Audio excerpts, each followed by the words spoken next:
সমাজের চোখে খুবই ভদ্র সভ্য একটি মেয়ে পুষ্পিতা, কিন্তু এই ভালো মেয়ের মুখোশের আড়ালে সে করতো অশ্লীল একটি কাজ। প্রাইভেট অ্যাপে শরীর দেখিয়ে টাকা ইনকাম করতো সে। তবে এই কাজ সে করতো মুখ লুকিয়ে, যাতে কেউ তার এই কুকর্ম ধরতে না পারে। তবে ঝামেলা বাধে তখনই যখন দুর্ঘটনাবশত একদিন তার চেহারা চলে আসে ক্যামেরার সামনে, আর অজ্ঞাত একজন মানুষ এইটির ভিডিও ধারণ করে রেখে তাকে ব্ল্যাকমেল করতে থাকে। আর এই বিপদ থেকে বাঁচতে সে আর তার বয়ফ্রেন্ড মিলে কি কি নাটক সাজায়, আর এই নাটকের শেষ পরিণতি বা কি হয়, সেটাই দেখবো আজকের গল্প দিলখুশে, যেখানে পুষ্পিতার মতো আরো কয়েকজন মেয়ের জীবনের গল্প তুলে ধরা হয়েছে। তাহলে চলুন আর দেরি না করে মূল গল্প শুরু করা যাক। গল্পের শুরুতেই দিলখুশ নামক একটা অ্যাপ আমাদের কিছু কথা বলে। সে বলে যে ভালোবাসার কোনো অ্যালগোরিদম হয় না, কিন্তু আমার ব্যাপারে তো সেটা খাটে না। আর সেটা আমি অনেকদিন থেকে বেশ ভালোভাবেই করে এসেছি। তাই তো আমি বিগত 6 মাস থেকে টপ ট্রেন্ডিংয়ে চলছি। আমাদের কলকাতার মানুষগুলো অনেক শান্ত হলেও এখানে যে কি ভালোবাসার জোয়ার আছে তা শুধু আমিই জানি।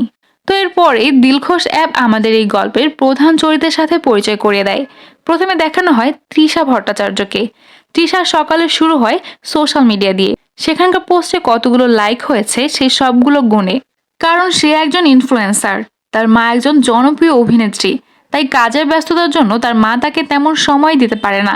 সোশ্যাল মিডিয়াতে তাকে অনেক হ্যাপি দেখালেও রিয়েল লাইফ একদমই তার উল্টো। হাই স্কুলে তার প্রথম প্রেমের ব্যর্থতা এবং তার মায়ের সাথে বাড়তে থাকা দূরত্ব তাকে ভীষণ একা করে দিয়েছে। তাই সে দিলখুশ অ্যাপে তার মনের মানুষ খোঁজে। এরপরে দেখানো হয় বোধিসত্ত্ব বাগচিকে। তিনি ভীষণ পড়ুয়া ছেলে, গিনিপিগের হার্ট নিয়েই পিএইচডি করছেন, আর এরপরে ডক্টরেটও করতে চান। সম্প্রতি তার 5 বছর রিলেশনের ইতি টানা হয়েছে। তাই সেও তার মনের মানুষ খোঁজার চেষ্টা করে, কারণ সে এখন খুব একাকিত্বে ভোগে। সেও চায় তার পাশে একজন ভালোবাসার মানুষ থাকুক। তো এরপরে ঋষি কুণ্ডুকে দেখানো হয়। সে ট্যুরিজম সাইবার ক্যাফে এবং সিকিউরিটি গার্ডের ডিউটি করে। অনেক মাল্টি ট্যালেন্টেড মানুষ সে, কিন্তু তার জীবনে ক্রাইসিসও কিছু কম নয়। তার বিয়ে করা বউ তাকে ছেড়ে তার বেস্ট ফ্রেন্ডের সাথে পালিয়ে গেছে। আর সে শুধু পালিয়ে গিয়েই ক্ষান্ত হয়নি, এখন তার বউ ডিভোর্সের জন্য তার কাছে অনেক মোটা টাকাও ডিমান্ড করছে। এই কারণেই এখন সে বাধ্য হয়ে নাইট ডিউটি করে, যাতে তার বাড়ি যাওয়া না লাগে। তো এরপরে সান্যাল পরিবারের মেয়ে পুষ্পিতা সান্যালকে দেখানো হয়। তার পরিবার জুয়েলার্সের বিজনেস করে। পুষ্পিতা সবার সামনে হাসি খুশি থাকলেও মনের ভেতরে সে ভীষণ একা। তার মা বেঁচে নেই, আর ব্যবসায়ের জন্য তার বাবা তাকে একদমই সময় দেয় না। তাই একাকিত্বের রোগ তাকেও গ্রাস করেছে। সে সবসময় একা একাই থাকে। তাই সে এই রোগের পেইন কিলার হিসেবে বেছে নিয়েছে অনলি নোটি ওয়েবক্যাম সাইটের সব নোংরা কমেন্টগুলোকে। এরপরেই দেখানো হয় স্টেজ কাঁপানো ভিলেন শক্তিকুমারকে। মঞ্চে সে হাড় কাঁপানো অভিনয় করলেও ব্যাক স্টেজে সে অনেক উদাস হয়ে বসে থাকে, কারণ মনে মনে সে আজও খোঁজে তার প্রথম হারানো ভালোবাসাকে। শক্তিকুমারের পরে দেখানো হয় ডলি দাসকে। সে একটা কিচেন চালায়, যার নাম হলো পুতুলের রান্নাঘর। সে অনেক রসিক মানুষ। সে রান্নাটা যেমন ভালো করে, সেরকম রসিকতাও ভালো করে। এই পাড়ায় সে তার রসিকতার জন্য খুব ফেমাস। সবাই তাকে বেশ পছন্দ করে, কিন্তু বাইরে থেকে তাকে দেখে অনেক হাসি খুশি মনে হলো তার মনের ভেতরের অবস্থাটা একদমই তেমন নয়। সে ভেতর থেকে খুবই একা। তার স্বামী তাকে অনেক বছর আগেই ছেড়ে চলে গেছে। তারপর থেকেই সে তার মেয়েকে অনেক কষ্টে বড় করে এত দূর এনেছে। তো এরপরে দেখানো হয় এভারগ্রিন ব্যাচেলার অমূল্য রতন হাজরাকে। তিনি এখন ডেথ সার্টিফিকেটে সই করেন। তার বয়সটাও অনেক হয়ে গেছে, তবে তিনি কানে কম শোনেন। এজন্যই আজ পর্যন্ত তার বিয়ে হয়নি। শুধু এই একটা কারণেই বেচারা অবিবাহিত হয়ে রয়ে গেছে। তো এরপরেই দেখানো হয় কমলিকাকে। তার স্বামী মারা গেছে। তো তার স্বামী মারা যাওয়ার পরে তার বাচ্চারাও তাকে দেশে একা রেখেই সবাই বিদেশে সেটেল হয়ে গেছে। আর এখন তার সব সন্তানরা এতটাই ব্যস্ত যে তারা তাদের কাজের ব্যস্ততার জন্য মায়ের সাথে কথা বলার সময়ই পায় না। বেচারিও অনেক একা। তবে সে প্রায় দিনই বেশ রাত পর্যন্ত জেগে থাকে, আর তার সন্তানদের সাথে কথা বলার জন্য অপেক্ষা করে। কিন্তু কেউই তাকে সময় করে ফোন করে না। তার একটু ভালো মন্দ কথা বলার কেউ নেই। তো আমাদের আজকের গল্পটা এই একাকিত্বের জীবন কাটানো 8জন মানুষকে নিয়ে। তো দিলখুশ অ্যাপ এদেরকে একে অপরের জন্য ম্যাচ করিয়ে দেয়। তারা সবাই তাদের একাকিত্ব কাটানোর জন্য এই অ্যাপে অ্যাকাউন্ট খুলেছে। তো দেখা যায় অ্যাপটি তৃষার সাথে বধির, ঋষির সাথে পুষ্পিতার, শক্তিবাবুর সাথে ডলির এবং অমূল্য রতনের সাথে কমলিকার ম্যাচ করায়। এখন এরা কি একে অপরের মনের মানুষ খুঁজে পেয়ে আজীবন তাদের পাশে থাকবে, নাকি ছেড়ে চলে যাবে, এটাই এখন দেখার বিষয়। তো অ্যাপে ম্যাচ হওয়ার পরে তারা একে অপরের সাথে কথা বলা শুরু করে। তিশার যেহেতু বোধিসত্ত্বের সাথে ম্যাচ হয়েছে, তাই তিশা বোধিকে ভিডিও কল করে। তিশার এর আগেও অনেক রিলেশন হয়েছে, তাই এটা তার কাছে কোনো নতুন ব্যাপার নয়, কিন্তু বোধির কাছে এটা অনেক বড় ব্যাপার। কারণ 5 বছরের রিলেশনশিপের পর এই প্রথম সে কোনো মেয়ের সাথে এভাবে কথা বলতে যাচ্ছে, তাই সে স্বাভাবিকভাবেই একটু নার্ভাস থাকে। তো ভিডিও কলে বোধি প্রথমে ক্যামেরা অন করতেও লজ্জা পায়, কিন্তু তৃষার কথাতে সে ক্যামেরা অন করে এবং দেখা যায় তাদের কনভারসেশন বেশ ভালোই হয়। এরপর অমূল্য রতনবাবু আর কমলিকা দেবী কথা বলে। তাদের দুজনের বয়স এখন প্রায় 70 ছুঁই ছুঁই। তারপরও দুজনের মধ্যে যে এখনো কতটা প্রেম আছে তা তারা দুজনেই ভালো করে বুঝতে পারে। এতদিন একা একা থেকে মনের কোণায় যতটা প্রেম জমিয়ে রেখেছিল, তারা সেই সব কিছুই একে অপরের জন্য এবার প্রকাশ করতে থাকে। এদিকে আমাদের ডলি দাসের ম্যাচ হয় যাত্রাপালার ভিলেন শক্তি কুমারের সাথে। মজার ব্যাপার হলো ডলি আর শক্তি একে অপরকে চেনে। ডলি শক্তির অ্যাক্টিং এর প্রশংসা করে, আর এদিকে শক্তি ডলির রান্নারও প্রশংসা করে। এক ফোন আলাপেই তাদের মধ্যে অনেক ভালো বন্ডিং হয়ে যায়, তাই তারা একদিন বাইরে দেখা করার প্ল্যান করে। আর শেষে ঋষি ভিডিও কলে পুষ্পিতার সাথে কথাও বলে। পুষ্পিতা যখন কথা বলছিল তখন তার বিড়াল তাকে অনেক বিরক্ত করতে থাকে। সাধারণত বিড়ালরা যা করে থাকে। তো পুষ্পিতা তার বিড়ালকে মামপুষি বলে ডাকে। এই শুনতে ঋষি তাকে জিজ্ঞাসা করে যে মামপুষি কে, তোমার মেয়ে? পুষ্পিতা তখন একটু হেসে বলে হ্যাঁ, সে আমার মেয়েই। একথা শুনে ঋষি বেচারার মনটাই ভেঙে যায়। পুষ্পিতা সেই সময় ক্যামেরায় তার বিড়ালটাকে দেখায় আর বলে, এই যে এর নাম হচ্ছে মামপুষি। এটা দেখে তো ঋষি এবার হাঁপ ছেড়ে বাঁচে, কারণ মেয়ের কথা শুনে তো ঋষির মনটা প্রায় ভেঙেই যাচ্ছিল। এদিকে ডলি তার মেয়ে পুতুলের কাছে আসে। পুতুল তখন ভিডিও গেম খেলছিল। রিসেন্টলি পুতুলের ব্রেকআপ হয়েছে, তাই তার মুড একদমই ভালো না। এজন্য সে তার মায়ের সাথে খুব একটা ভালোভাবে কথা বলে না। সেও এখন খুব একা একা থাকে। তো তার মা তখন তাকে বলে আমি একটু বাইরে যাচ্ছি, এই বলে সে বেরিয়ে পড়ে। এদিকে তৃষা আর বোধিকে দেখানো হয় তারা দুজন ডেটে এসেছে। বোধি তো অনেক ফর্মাল ড্রেস পরে একদম ভদ্রবাবু সেজে এসেছে। তো তৃষা তাকে এভাবে দেখে বলে যে কি ব্যাপার, এভাবে কেন এসেছেন ডেটে? কেউ এমন ড্রেস পরে আসে? বৌদি তখন তাকে বলে যে আসলে এই ব্যাপারে আমি খুবই নার্ভাস, বুঝতে পারছিলাম না কি পরে আসব। তৃষা তখন তাকে বলে কেন নার্ভাস? এর আগে তো তোমার 5 বছরের একটা রিলেশনশিপ ছিল, তাহলে তো নার্ভাস হওয়ার কি আছে? আচ্ছা এখন আমাকে সে ব্যাপারে কিছু বলো তো। আসলে এর আগে বৌদি তৃষাকে তার এই রিলেশনশিপের ব্যাপারে বলেছিল, কিন্তু এখন বৌদি তার পাস্টরের রিলেশনশিপটা ভুলতে চায়, তাই সে তৃষাকে এ ব্যাপারে প্রশ্ন করতেও নিষেধ করে। তৃষাও তাই আর এই নিয়ে কোনো কথা বলে না। এরপর আমাদের শক্তি আর ডলিকে দেখানো হয়। প্রথম দেখাতেই দেখা যায় তাদের মধ্যে অনেক ভালো কথাবার্তা হয়। দুজনে বেশ ভালো সময় কাটায়, একসাথে খাওয়া দাওয়া করে। একটা মোবাইল অ্যাপের মাধ্যমে যে দুটো মনের মানুষ এভাবে মিলে যেতে পারে, এটা ভেবে শক্তি অনেক অবাক হয়। ডলি এখানে শক্তির জন্য মাছের তরকারি নিয়ে আসে। শক্তিবাবুর মাছের তরকারি খেয়ে অনেক প্রশংসাও করে। আসলে ডলির হাতের রান্না অনেক মজার, আর সে তো এমনিতেও ফুড ডেলিভারির কাজ করে থাকে। তো ডলি যখন মজা করে শক্তিবাবুকে বলে যে গতকাল ফোনে আমি মিথ্যা বলেছিলাম, আমার অ্যাক্টিং কিন্তু অতটাও ভালো নয়। শক্তিবাবু তখন তাকে বলে যে আমিও মিথ্যা বলেছি, এই তরকারিটা একদমই ভালো নয়, বেশ খানিকটা কাকের বিষটার মতো। এ কথা শুনে তো ডলি হাসতে হাসতে শেষ। সে বলতে থাকে যে এর আগে কাকের বিষটা খেয়ে দেখেছেন বুঝি, না হলে টেস্ট বুঝলেন কিভাবে? তার এই কথা শুনে শক্তিবাবুও তো সে আর কি বলবে। তো এইভাবে তাদের দুজনের মধ্যে বেশ খুনসুটি চলতে থাকে। এরপরেই আমাদের ঋষি আর পুষ্পিতাকে দেখানো হয়। তারা দুজনেই শপিং এ আসে। পুষ্পিতা তখন ঋষিকে বলে যে আমার বাবা আমার বিয়ে ঠিক করে রেখেছে তার বিজনেস পার্টনারের ছেলে প্রদীপ ভট্টাচার্যের সাথে। ঋষি তখন তাকে বলে যে ভট্টাচার্য কর্পোরেশনের মালিকের ছেলের সাথে? সে তো অনেক বড় লোক, তাহলে আপনি আমার সাথে কেন আছেন? তাকে বিয়ে করে নিন, অনেক ভালো থাকবেন। আমার তো কিছুই নেই, না আছে টাকা পয়সা, না আছে ভালো জব, খুবই ছোটখাটো কিছু করি। আপনি তো জানেনই। পুষ্পিতা তখন তাকে বলে যে হ্যাঁ, ওই ছেলের অনেক টাকা পয়সা আছে, অনেক নামও আছে, কিন্তু আমি তো তাকে পছন্দ করি না। ওর তো নিজের বলতে কিছুই নেই। যত টাকা পয়সা আর যা কিছু আছে সবই তো ওর বাবা করেছে, ও নিজে তো কিছুই করেনি। তার চেয়ে তুমি তো কত কিছু করছো, তুমি একজন স্বাবলম্বী ছেলে, তাই তো আমি তোমাকে পছন্দ করি। এই বলেই পুষ্পিতা তার বিড়ালের সাথে ঋষির পরিচয় করিয়ে দিতে চায়, কিন্তু ঋষির বিড়ালের অ্যালার্জি আছে, তাই সে তখনই কাশতে কাশতে দ্রুত সেখান থেকে বের হয়ে যায়। এরপরে আমরা কমলিকা আর অমূল্য রতনকে দেখতে পাই। কমলিকা তখন তাকে তার ছেলেদের কথা বলে। তারা সবাই এখন তাকে এখানে ফেলে বিদেশে সেটেল হয়েছে, আর সে এখানে একদম একা থাকে। তার কথা বলার একটা মানুষও নেই। রতনবাবুও তখন তাকে বলে যে কানে কম শোনার কারণে সেও এখন একা থাকে, কেউ তাকে বিয়ে করতে চায়নি, আর তার কানের মেশিনটিরও এখন বয়স হয়েছে, সেটাও ঠিকঠাকভাবে কাজ করে না। নতুন মেশিন অনেক দামি, সেজন্য সে নতুন মেশিন কিনতেও পারে না, এ দিয়েই কোনো রকমে তার কাজ চালাচ্ছে। কমলিকা তখন তাকে বলে যে তাহলে তো আপনার সাথে কানে কানে কথা বলতে হয়। এ কথা শুনে রতন অনেক লজ্জা পায়, আর এটা দেখে কমলিকাও হেসে ওঠে। রতনবাবু তখন তাকে বলে যে কখনো কারোর সাথে এভাবে কথা বলিনি, আমি আসলে একটু ক্যাবলা টাইপের, তাই ঠিকঠাকভাবে কথা বলতে পারি না। কমলিকা তখন অনেক খুশি হয়ে বলে যে আপনার এই ক্যাবলামিটাই তো আমার ভালো লেগেছে। এ কথা শুনে রতনবাবু অনেক খুশি হয়। এরপর রাতের বেলায় দেখা যায় ডলি শক্তিবাবুর সাথে কথা বলে। ডলি সকালের বলা কথার জন্য শক্তিবাবুর কাছে দুঃখ প্রকাশ করে, সে একটু বেশি মজা করে ফেলেছিল। শক্তিবাবু তার এই খুনসুটি অনেক পছন্দ করে, তার কাছে এগুলো একদমই খারাপ লাগেনি, তাই সে বলে এভাবে সরি বলার কোনো কারণ নেই। তো এরপরেই তৃষা আর বোধিকে দেখানো হয়। তৃষা ছবি তুলতে পোজ দিতে অনেক পছন্দ করে, কিন্তু বোধি এগুলো তেমন ভালো পারে না, তাই তৃষা এই নিয়ে একটু মজা করে।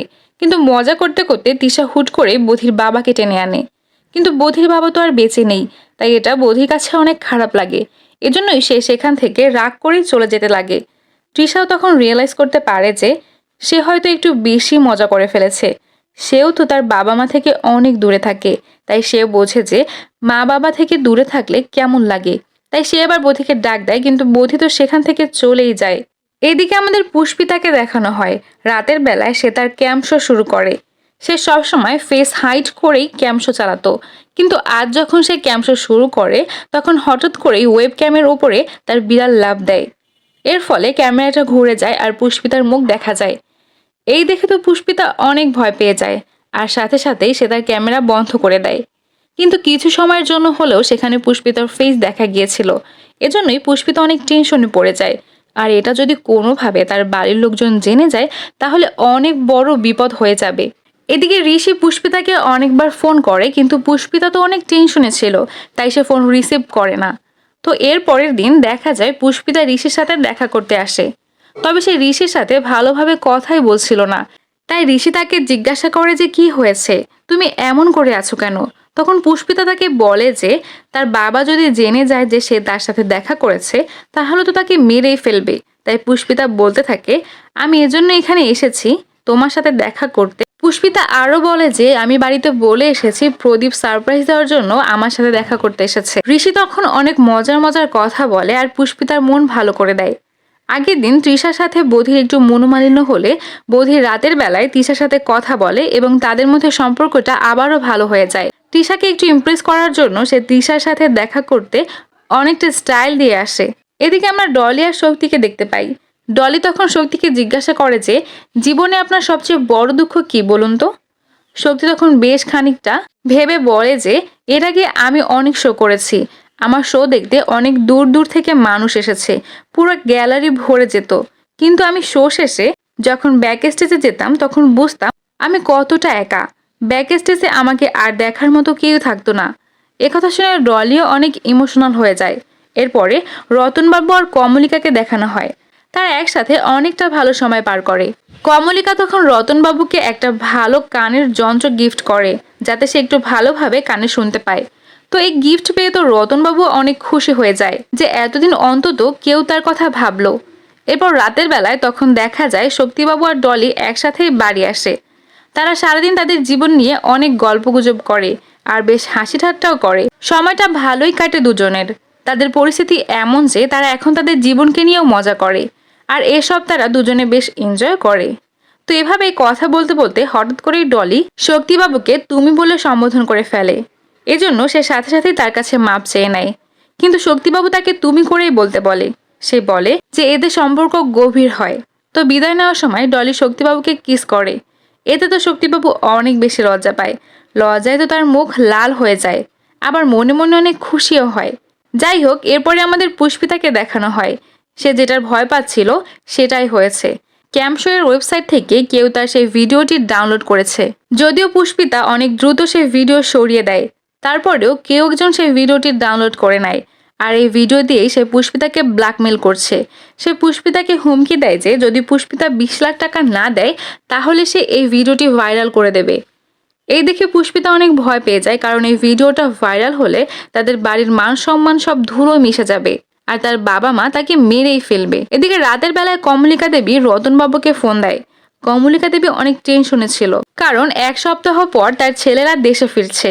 তারা যদি কোনোভাবে জানতে পারে যে তাদের মা এই বয়সে কারোর সাথে ঘোরাঘুরি করছে, তো তারা সবাই অনেক বেশি রিয়াক্ট করবে। কি বলবে তখন তারা? রতনবাবুও তাকে বলে যে সত্যি তো, তাদের দুজনের বয়সটা তো দেখতে হবে। তো এই কথা শুনে কমলিকা ফোন রেখে দেয়। এদিকে পুতুল তার মায়ের ব্যাপারটা জানতে পেরে গেছে, তাই রাতের বেলায় তার মা যখন বাড়ি ফিরে আসে তখন সে তার মায়ের কাছে যায়। সে তার মাকে বলে যে, মা, তোমার বয়স এখন 42, সেদিকে তোমার খেয়াল আছে? এখন কি তোমার এগুলো করার সময়? ডলি তখন তাকে বলে যে, তোমার অসুবিধা হলে আমার কিছুই করার নেই, আমি ভুল কিছু করছি না পুতুল। পুতুল তখন তাকে বলে যে, এগুলো বাদ দাও আর তোমার ব্যবসায় মন দাও। তুমি কিন্তু ঠিকঠাক করছিলে, যে তুমি তোমার ব্যবসাটা অনেক বড় করবে, আমাকে বিদেশ পাঠিয়ে কোডিং শেখাবে, তাহলে এইসব কি করছো? তখন ডলি বলে যে, তোমার জন্য আমি অনেক স্যাক্রিফাইস করেছি, এখন আর আমি আমার স্বপ্নগুলোর গলা টিপে হত্যা করব না। পুতুল তখন তাকে বলে যে, ছোটবেলায় বাবার কাছ থেকে আনার সময় আমাকে দিলখোশ না খাইয়ে ট্রেন থেকে ধাক্কা দিয়ে ফেলে দিতে, সেটাই আমার জন্য অনেক ভালো হতো। সেটা করলে এখন আর আমার এই সব দেখতে হতো না। এই বয়সে তুমি আরেকটা লোকের সাথে ঘুরে বেড়াচ্ছ। ডলি তখন অনেক রেগে যায় আর তাকে বলে, তোর বাবা তো একটা জানোয়ার ছিল, সে কখনো আমার কিচ্ছু বোঝার চেষ্টা করেনি, আর তুইও তোর বাবার মতোই হয়েছিস। এই শুনে পুতুলও অনেক রেগে যায়। এখানে তাদের দুই মায়ের মধ্যে বেশ বড় সড়ই ঝগড়া হয়। এদিকে আমাদের বৌদি আর তৃষাকে দেখানো হয়। তৃষা বৌদিকে বলে যে, এমন 2-3টা ডেটের পরে আমি হারিয়ে যাই। বৌদি তখন একটু অবাক হয় আর জিজ্ঞাসা করে, কেন, এ কথা বলছো কেন? বৌদি বলতে থাকে, আমি তো তোমার সাথে একটা লং টাইম রিলেশনশিপের কথা ভাবছিলাম, আর এখন তুমি এই কথা বলছো? তৃষা তখন বৌদিকে বলে যে, আজকে হয়তো তোর আমাকে অনেক ভালো লাগছে, নতুন লাগছে, এক্সাইটিং লাগছে, কিন্তু কাল যখন আমি পুরনো হয়ে যাব তখন দেখবি তোর আর আমাকে ভালো লাগবে না। সেই সময় কি হবে বলতো? বৌদি তখন তৃষাকে অনেক বোঝানোর চেষ্টা করে যে, পুরাতন হয়ে গেলেও ভালোবাসাটা ঠিক একই রকম থাকে। হ্যাঁ, সিচুয়েশন বদলায়, কিন্তু ভালোবাসার কমতি হয় না। কিন্তু এত কিছু বলার পরও তৃষা কোনো কিছুই বোঝে না, বুঝতে চায় না, আর তার ফোনটাই কেটে দেয়। এদিকে ব্ল্যাকমেইলের শিকার হওয়ার পরে পুষ্পিতা ঋষির সাথে আর তেমন কথা বলে না। সবার মাঝেই এখন কেমন একটা দূরত্ব চলে এসেছে। সবাই এখন অনেকটা দোটানায় আছে। তারা কি করবে কিছুই ভেবে পাচ্ছিল না। কিন্তু একটু পরেই আবার তারা তাদের মনের মানুষকে মিস করা শুরু করে। তারা রিয়েলাইজ করে যে তারা একে অপরকে ছাড়া থাকতে পারবে না। তাদের একে অপরের মধ্যেই সব সুখ লুকিয়ে আছে। কমলিকা দেবী তখন ভাবে যে যখন তার স্বামী মারা যায় তখন তার ছেলেরা কেউ দেশে তাদের বাবার অন্তিম সৎকারে আসেনি, তাই এখন এমন ছেলেদের জন্য সে কেন তার মনের মানুষের সাথে না থেকে নিজেকে কষ্ট দেবে? তাই সে রতনবাবুর সাথে দেখা করতে আসে। তারা ঠিক করেছিল যে শেষ বয়সে তারা একসাথেই থাকবে, তাতে তার ছেলেরা যা ইচ্ছা বলতে পারে, তার কিছুই আসবে যাবে না। তো কমলিকা এসে রতনবাবুকে সেই কথা বলে। তখন রতনবাবু একটু ঘাবড়েই যায় আর বলতে থাকে যে, আপনার ছেলেরা এটা কি ভাববে বলুন? তো কমলিকা তখন তাকে বলে যে, অত কিছু আমি ভাবতেও চাই না। তাই সে এবার রতনবাবুকে ফ্ল্যাট দেখা শুরু করতে বলে।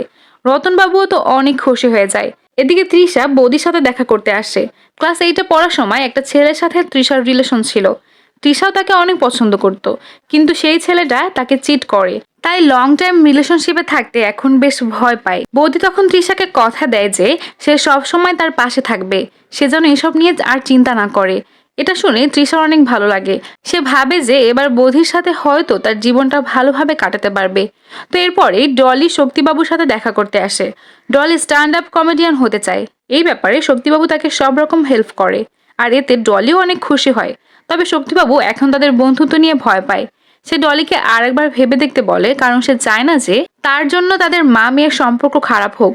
কিন্তু এখন ডলি অনেক কনফিডেন্ট, সে আর এগুলো নিয়ে ভাবতে রাজি না। সে এখন তার সুখের দিকটাই দেখবে। এরপরে পুষ্পিতা ঋষির সাথে দেখা করতে আসে। পুষ্পিতা ঋষিকে বলে যে আমার বিয়ে ঠিক হয়ে গেছে। ঋষি তখন তাকে বলে যে, আমাকে নিমন্ত্রণ করতে এসছো? আচ্ছা, মটনগুলো একটু জোস করে রান্না করবে, ঠিক আছে? অনেক জাম্পেশ খাওয়া হবে। কিন্তু পুষ্পিতা তখন খুব রেগে যায় আর তাকে বলে, আমার বিয়েতে মটন খাবে? ঋষি তখন বলে, তাহলে কি করব, খাওয়া ছাড়া আর কি বা করার আছে আমার? পুষ্পিতা তখন বলে যে, পালাবো, আমি তোমার সাথে পালাবো। তাও ঋষি তো প্রথমে যেতেই রাজি হয় না, কারণ পুষ্পিতার বাবা তাকে মেরেই ফেলবে, কারণ তার বাবা ছিল অনেক ক্ষমতাধর। তো তো সেই সময় দেখা যায় তার ফোনে তার এক্স ওয়াইফের মেসেজ আসে, সে তার নামে মামলা করেছে এবং মোটা টাকাও দাবি করেছে, আর সেটা না দিলে পুলিশ তাকে গ্রেফতার করতে আসবে। এই দেখে ভয় পেয়ে সে পুষ্পিতার সাথে পালিয়ে যেতে রাজি হয়। সবকিছু ঠিকঠাকই যাচ্ছিল, তখনই আমরা এই দিলখুশ অ্যাপের মেকার রবার্ট বয়কে দেখতে পাই। অফিসে তাকে অনেক রাগান্বিত অবস্থায় দেখা যায়। এরপরে লাইভে এসে রবার্ট সবার সামনে ক্ষমা চায়। সে বলে যে এবার 14ই ফেব্রুয়ারি ভ্যালেন্টাইন ডে রাতের বেলায় আমাদের অ্যাপটা হ্যাক করা হয়েছিল, তাই তখন যাদেরকে ম্যাচ করানো হয়েছে তারা কেউই একে অপরের জন্য পারফেক্ট ম্যাচ নয়। এ কথা শুনে সবাই তো অবাক হয়ে যায়, তবে একজন খুব খুশি হয়, আর সে হলো পুতুল। তো এরপরেই আমাদের 1 বছর আগের ফ্ল্যাশব্যাক দেখানো হয়। পুতুল আর রবার্ট বয় আইডিয়া ট্যাঙ্কের মঞ্চে তাদের ডেটিং অ্যাপ দিলখুশের আইডিয়া দিতে আসে। তো এই পুরো দিলখুশ অ্যাপের আইডিয়ার কনসেপ্ট পুতুলের ছিল, কিন্তু পুতুল ভালোভাবে তার কথাগুলো গুছিয়ে বলতে পারে না বিধায় তারা কোনো ফান্ডিং পায় না। কিন্তু রবার্ট পরবর্তীতে পুতুলকে কোনো ক্রেডিট না দিয়ে পুতুলের আইডিয়া কপি করে এবং এই অ্যাপটা লঞ্চ করে, আর পুতুল এতে খুবই ভেঙে পড়ে। তার এতদিনের কষ্ট অন্য কেউ তার নিজের নামে চালিয়ে দিল। এরপর আমরা দেখতে পাই এই বধির সাথেই পুতুলের 5 বছরের রিলেশন ছিল। অ্যাপ নিয়ে এই কাণ্ড ঘটার পর পুতুল অনেক বেশি ফ্রাস্ট্রেটেড হয়ে যায় আর বধির সাথে ব্রেকআপ করে নেয়। বধি তাকে অনেক বোঝানোর চেষ্টা করে, কিন্তু পুতুল কোনোভাবেই আর এই সম্পর্ক রাখতে রাজি হয় না। তো এরপরে দেখা যায় রাতের বেলায় ঋষির সাইবার ক্যাফেতে গিয়ে সে দিলখুশ অ্যাপে ম্যালওয়্যার ইনসার্ট করে দেয়, যার জন্য অ্যাপের অ্যালগোরিদম উল্টাপাল্টা হয়ে যায় এবং সেই জন্য অ্যাপ পারফেক্ট ম্যাচের জায়গায় ভুলভাল ম্যাচ করে দেয়, যাতে করে সবাই ভাবে যে এই অ্যাপটা একটা স্ক্যাম, আর রবার্ট ট্রয় যাতে বরবাদ হয়ে যায়। সেই প্ল্যান করেই পুতুল এত কিছু করেছে। এদিকে পুষ্পিতা ঋষির সাথে পালিয়ে যায়, আর এটা পুষ্পিতার বাবাও জানতে পারে। তাই সে দ্রুত পুলিশকে ইনফর্ম করে আর বলে যে যত তাড়াতাড়ি সম্ভব তার মেয়েকে খুঁজে বের করতে। এদিকে তৃষা বধির ব্যাপারে অনেক সিরিয়াস হয়ে যায়। সে বধির সাথে এখনই বিয়ে করতে চায়, কিন্তু বধি বিয়ে করার আগে তার ডক্টরেটটা শেষ করে নিতে চাইছিল। কিন্তু তৃষা তো এখনই বধির সাথে বিয়ে করতে চাইছে, আর এই কথাটা তৃষা বধির বাড়ির লোকদেরকেও জানিয়ে দেয়। এদিকে শক্তিবাবু ডলির রান্নাঘরে আসে, সেখানে সে ডলির রান্নার কাজে সাহায্য করে। এক ফাঁকে শক্তিবাবু ডলিকে কিস করে বলে যে আগের দিনেরটা ফেরত দিলাম। তো তাদের দুজনের ভালোই সময় কাটতে থাকে। এরপর আমাদের রতন বাবুকে দেখানো হয়। সে ডাক্তারের কাছে আসে, তার লিভার ড্যামেজ হয়ে গেছে। কন্ডিশন এখন এতটাই সিরিয়াস যে সে কয়দিন বাঁচবে তার কোনো ঠিক নেই। 6 মাসও বাঁচতে পারে, আবার 1-2 বছরও বাঁচতে পারে। তো ডাক্তারের চেম্বারে সে খুব মজা করে কথা বলছিল। ডাক্তার তখন তাকে জিজ্ঞেস করে যে আপনার কি কোনো চিন্তা হচ্ছে না? তখন রতনবাবু বলে যে আমার এখন একটাই চিন্তা, আমি মারা গেলে কে আমার ডেথ সার্টিফিকেটে সই করবে। ডাক্তার তখন তাকে বলে যে দেখুন, মজা না করে আপনার কোনো কাছের মানুষ থাকলে তাদের এই ব্যাপারে বলুন। রতনবাবু তখন তাকে বলে যে কাছের মানুষ তো কেউ নেই, কিন্তু এখন একজন আছে, অর্থাৎ সে যে কমলিকার কথা বলছে তা তো আমরা সবাই জানি। তো এরপর আমরা ঋষি আর পুষ্পিতাকে দেখতে পাই। তারা পালিয়ে অনেক জায়গায় ঘুরে বেড়ায় এবং একসাথে অনেক ভালো সময় কাটায়। এদিকে রাতের বেলায় শক্তিবাবু ডলির ঘরে আসে আর ডলির সাথে আড্ডা দিতে থাকে। তারা দুজনেই অনেক হাসি খুশিভাবে গল্প করছিল, কিন্তু সেই সময় দেখা যায় সেখানে পুতুল চলে আসে এবং সে তার মাকে অনেক খারাপ খারাপ কথা বলতে থাকে। ডলি তখন তাকে বলে যে সে আমার গেস্ট, তুমি এভাবে কথা বলতে পারো না। পুতুল তখন বাড়ির সবাইকে ডেকে গেস্টের ব্যাপারে বলতে যাচ্ছিল। তখন শক্তিবাবু তাকে বোঝানোর চেষ্টা করে, কিন্তু পুতুল তো শক্তিবাবুকেও অনেক খারাপ কথা বলে। শক্তিবাবু তখন সেখান থেকে চলে যায়। সে বেশ কষ্টও পায়। পুতুলার ব্যবহারটা মোটেও শোভনীয় ছিল না। তো এরপর সে মন খারাপ করে এক জায়গায় বসেছিল। তখনই ডলি তার কাছে আসে।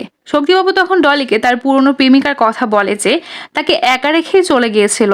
সে বলে যে আমরা আবারও হেরে গেলাম, কিন্তু ডলি তাকে আবারও চেয়ার আপ করে আর বলে যে হেরে গিয়ে জিতে যাওয়াকে বাজিগার বলে, জানো না তুমি? তো তাদের সব কথাবার্তা পুতুল সেখানে দাঁড়িয়ে দাঁড়িয়ে শুনে ফেলে।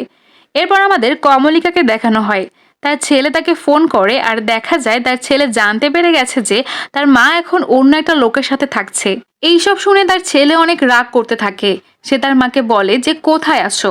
এখন কমলিকা প্রথমে মিথ্যে বলে যে সে বাড়িতেই আছে। তারা বলে যে বাড়িটা দেখাও। তো কমলিকা তখন তাকে বলে যে তোরা তো সব সত্যি জানতেই পেরেছিস, তাহলে আর কি বলবো। তখন তার ছেলে বলে এখনই বাড়ি ফিরে যাও, কিন্তু কমলিকা বাড়িতে যেতে চায় না। সে বলে যে আমি ওর সাথে অনেক ভালোই আছি আর ওর সাথেই থাকবো। তো তাদের মধ্যাকার কথাবার্তা রতনবাবু ঠিকই শুনে ফেলে। তার জন্য মা ছেলের মধ্যে অশান্তি হচ্ছে এই দেখে সে অনেক দুঃখ পায়। এদিকে ঋষি আর পুষ্পিতাকে দেখানো হয়। তারা এখনো পালিয়ে বেড়াচ্ছিল। তখনই পুষ্পিতা ঋষিকে বলে যে আমি তোমাকে মিথ্যে কথা বলেছি, আমার বিয়ে ঠিক হয়নি। ঋষি তখন একটু অবাক হয়ে বলে যে তাহলে আমার সাথে পালালে কেন? পুষ্পিতা তখন তাকে বলে যে আমি একটা খারাপ সাইটে ক্যাম্প শো করতাম। সাধারণত আমি ফেস হাইড করেই শো করি, কিন্তু সেদিন ভুলবশত শোতে আমার ফেস দেখা গেছে। আর একটা লোক সেটা রেকর্ড করে আমাকে ব্ল্যাকমেল করছে। সে আমার কাছ থেকে 20 লাখ টাকা চাইছে। টাকা না দিলে সে ভিডিও ভাইরাল করে দেওয়ার হুমকি দিচ্ছে। এইসব শুনে তো ঋষি অনেক রেগে যায়। সে তখন পুষ্পিতাকে অনেক আজে বাজে কথা শোনাতে লাগায়। পুষ্পিতা তখন তাকে বলে যে আমি ডিপ্রেশনের জন্য এগুলো করেছি। ঋষি তখন আরো রেগে যায় আর বলতে থাকে যে তোমাদের মতো বড়লোকদের আবার কিসের ডিপ্রেশন? এসি রুমে ঘুমাও, পার্টি করে বেড়াও, আর কি চাও তোমরা? এরপরেও তোমাদের ডিপ্রেশন কাজ করে? পুষ্পিতা তখন তাকে বলে যে নিজের মাকে নিজের সামনে আত্মহত্যা করতে দেখেছো? আমার বাবা তার ব্যবসা বড় করার জন্য আমার মাকে তার বিজনেস পার্টনারের বেডে পাঠাতো। এসব সহ্য করতে না পেরে আমার মা আত্মহত্যা করেছে। আমার মাকে যদি প্রস্টিটিউটের মতো ব্যবহার করা হয় তাহলে আমি ক্যাম্প শো করলে কি দোষ? এই বলেই সে কান্না করতে লাগে। ঋষিও বুঝতে পারে যে পুষ্পিতা অনেক ডিপ্রেশনের শিকার হয়ে এগুলো করেছে। তাই সে পুষ্পিতাকে জড়িয়ে ধরে আর তাকে শান্ত করার চেষ্টা করে। এদিকে আমরা কমলিকাকে দেখি, সে ভিডিও অন করে তার ছেলের সাথে ভিডিও কলে কথা বলার নাটক করে, যাতে করে রতন মনে করে যে তার ছেলের সাথে তার ভালো সম্পর্কই আছে। কিন্তু রতনবাবু তো সেদিন রাতে তাদের কথা শুনেছিলেন, তাই সে জানতো যে কমলিকা মিথ্যে অভিনয় করছে। তাও সে না বোঝার অভিনয় করে। এরপর ঋষি আর পুষ্পিতা ঠিক করে যে তারা এমন একটা সিচুয়েশন ক্রিয়েট করবে যাতে মনে হয় যে পুষ্পিতার কিডন্যাপ হয়েছে, আর তারা পুষ্পিতার বাবার কাছ থেকে মুক্তিপণের জন্য 20 লাখ টাকা চাইবে। আর এই টাকাই তারা সেই ব্ল্যাকমেলারকে দিয়ে দেবে। ঋষি তখন বলে যে আচ্ছা, আমরা 20 লাখ টাকা না 40 লাখ টাকা চাইবো।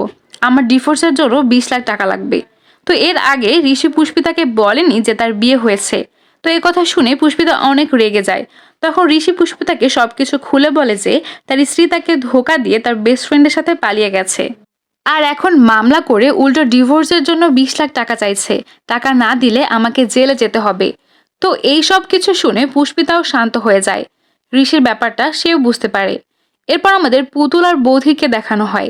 পুতুল আসে বৌধির সাথে দেখা করতে। পুতুল বৌধিকে অনেক মিস করা শুরু করে, আর এখন তার পাশে কেউ নেই। তাই সে বৌধিকে আবারও রিলেশনে ব্যাক করতে বলে, কিন্তু বৌধি আর তার কাছে ফিরতে রাজি নয়। আর ফিরবে বা কেন?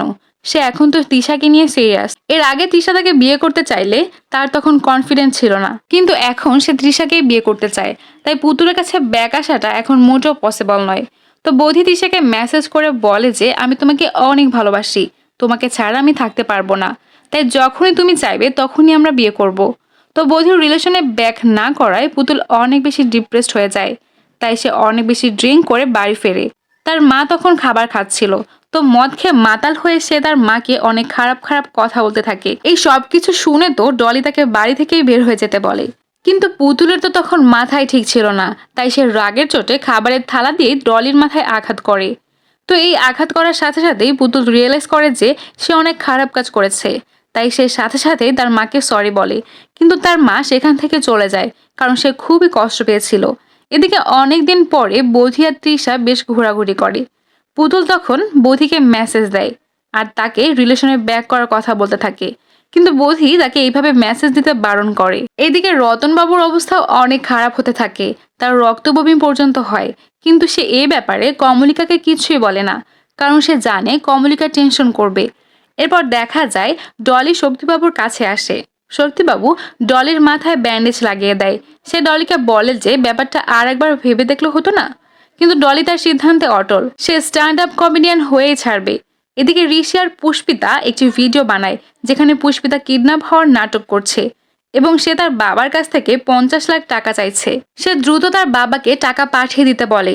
এরপর দেখা যায় পুতুল শক্তিবাবুর সাথে দেখা করতে আসে। সে এখন তার ভুল বুঝতে পেরেছে, তাই তার ভুলের জন্য সে শক্তিবাবুকে সরি বলে আর তাকে দিলখুশ খেতে দেয়। সে তাকে বলে যে ছোটবেলায় যখন তার মন খারাপ হতো তখন তার মা তাকে দিলখুশ খেতে দিত। সে আরও বলে যে তার জীবনের আসল ক্রাইসিস হলো এই দিলখুশ অ্যাপটা। শক্তিবাবু তখন তাকে বলে যে এই অ্যাপটা তো আমাকে শিখিয়েছে যে কিছু সম্পর্কের কোনো নাম হয় না। পুতুল তখন তাকে বলে যে এই অ্যাপটা আমার। এটা শুনেই শক্তিবাবু অনেক অবাক হয়ে যায়। এদিকে রতনবাবু কমলিকাকে বলে দেয় তার লিভার ড্যামেজ হয়েছে, সে আর বেশি দিন বাঁচবে না। কমলিকা তো এই কথা শুনে বেশ কষ্ট পায়। রতনবাবু তখন তাকে এভাবে দুঃখ পেতে নিষেধ করে আর বলে যে রোগ হয়েছে তো কি হয়েছে, জীবনের এই বয়সে তো তোমার সাথে এত ভালো সময় কাটাতে পেরেছি, এতেই আমি খুশি। এদিকে পুষ্পিতার পাঠানো মেসেজটা তার বাবা পেয়ে যায়। তার বাবা তখনই পুলিশের সাথে কন্ট্যাক্ট করে। সে পুলিশকে বলে যে আমার টাকা যেন কিচ্ছু না হয়। এবার ডলি আর পুতুলকে দেখানো হয়। পুতুল তার মায়ের কাছে ক্ষমা চেয়েছে আর তার মাও তাকে ক্ষমা করে দিয়েছে। পুতুল তখন একটা সুপার হিরোর ছবি দেখে বলে যে এটা আমি ক্লাস 5 এঁকেছিলাম, তখন বলেছিলাম যে তুমি আমার সুপার হিরো। তখন তার মা বলে যে তোর সুপার হিরো এবার সেই সবাইকে সাজা দিবে যারা তোর সাথে অন্যায় করে তোকে মানসিকভাবে বিপদে ফেলেছে। পুতুল তখন তাকে বলে যে আমি তো বদলা নিয়েই নিয়েছি, তোমার এখন কিচ্ছু করতে হবে না মা। তার মা তখন তাকে বলে যে আমি তো তোর মা আর আমি কিচ্ছু করব না, এটা কিভাবে হয়। পুতুল তখন তার মাকে জড়িয়ে ধরে, সে অনেক খুশি হয়। এদিকে বৌদি আর তৃষার বিয়ের আয়োজন শুরু হয়ে যায়। কিন্তু তৃষার খেয়াল করে যে বোধি একটু অন্য মনস্ক হয়ে আছে। সে বারবারই ফোনে কাউকে মেসেজ করছে। তো বোধি আসলে কাকে মেসেজ করছে আর সে কি নিয়ে এত চিন্তিত তা তো আমরা একটু পরেই জানতে পারবো। তো এদিকে ডলি তার প্রথম স্ট্যান্ড আপ কমেডি শো শুরু করে। সেই শোতে রবার্ট রয়ও ছিল। তো শো শুরু করার সাথে সাথেই সে রবার্টের সব কুকীর্তি ফাঁস করে দেয়। সে সবার সামনে রবার্ট রয়কে অনেক রোস্ট করে। তো রবার্ট তখন আর না পেরে সেখানকার মাইক অফ করে দেয়। কিন্তু এরপরও ডলি থামে না। সে জোরে জোরে চিৎকার করে রবার্টকে পচাতে লাগে আর তার মেয়ের আবিষ্কারের কথাও সবাইকে জানিয়ে দেয়, যেটা দেখে পুতুলও বেশ খুশি হয়ে যায়। এরপর ঋষি আর পুষ্পিতাকে দেখানো হয়। দেখা যায় তারা একটি ব্রিজের নিচে দাঁড়িয়ে টাকার জন্য ওয়েট করছিল। তো পুষ্পিতার বাবা তখনই সেখানে আসে আর টাকাটা নিচে ফেলে দেয়। ঋষি যখনই টাকাটা নিতে যায় তখনই দেখা যায় পুলিশ ঋষিকে গুলি করে মেরে দেয়। একে একে বেশ কয়েকটি গুলি খাওয়ার পরে ঋষি সেখানেই মারা যায়। পুষ্পিতা তো নিজের চোখের সামনে ঋষিকে মরতে দেখে অনেক বেশি শক্ত হয়ে যায়। হুট করে কি হয়ে গেল বুঝে উঠতে পারে না। তার অনেক খারাপ লাগতে থাকে ঋষির জন্য। কিন্তু এরপরও সে সেখানে না থেকে কোনোভাবে টাকাগুলো নিয়ে সেখান থেকে পালিয়ে যায়, কারণ তাকে যে ওই ব্ল্যাকমেলারকে টাকা দিতে হবে। তবে সে এখন আর তার বাবার কাছে ফিরে যেতে চায় না। এইদিকে তৃষা বৌধির ফোন চেক করে আর জানতে পারে যে এতদিন পুষ্পিতার সেই ভিডিও নিয়ে বৌধি পুষ্পিতাকে ব্ল্যাকমেল করছিল। এটা জানার পর তো সে বৌধির উপর অনেক রেগে যায়। আর এই কথা সে বৌধিকে বললে বৌধি তার পায়ে ধরে ক্ষমা চায়। সে বলে যে এগুলো সে তাদের ভবিষ্যতের জন্য করেছে। সে ভেবেছিল কিছু টাকা পেলে সে তার ভবিষ্যতে কাজে লাগাবে।